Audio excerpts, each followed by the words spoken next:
উজির সাথে ঋষি ব্যানার্জির সিঁদুরদানের ঠিক পরপরই ফিরে আসলো উজির দিদি নিশা। তার কপাল ফেটে রক্ত পড়ছে, কি এমন হয়েছিল নিশার?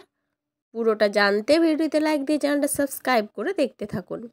জোয়ার ভাটা সিরিয়ালের আজকের পর্বে আমরা দেখতে পাবো ঋষি ব্যানার্জির সাথে উজির 7 পাকে ঘোড়া মালা বদল সব হয়ে গিয়েছিল, শুধু সিঁদুরদানটাই বাকি ছিল।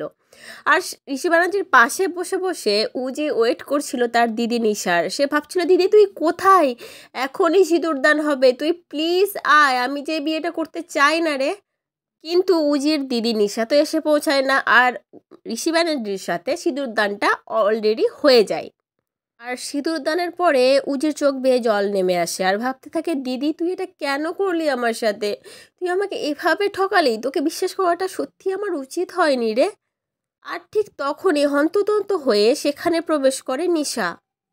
নিশার কপাল ফেটে রক্ত পড়ছে, বিধ্বস্ত অবস্থা। নিশা এসে উজিকে জড়িয়ে ধরে বলতে থাকে, বোন আমি চলে এসেছি, তুই একদম চিন্তা করবি না, আর কিচ্ছু হবে না। আর উজির দিকে তাকিয়ে দেখে উজির তখন অলরেডি সিঁদুরদান হয়ে গেছে।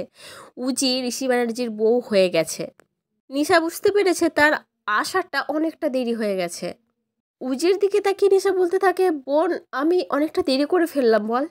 উজি আর কি বলবে, তার দিদি নিশাকে ভেবে পায় না। সে ছলো ছলো চোখে চোখ ভর্তি জল নিয়ে নিশার দিকে তাকিয়ে থাকে, আর বাড়ির সবাইও নিশার দিকে তাকিয়ে থাকে যে নিশার এরকম বিধ্বস্ত অবস্থা কেন, মাথা ফেটে রক্ত পড়ছে, মনে হচ্ছে কোনো একটা বিশাল বড় অ্যাক্সিডেন্ট হয়েছে নিশার সাথে।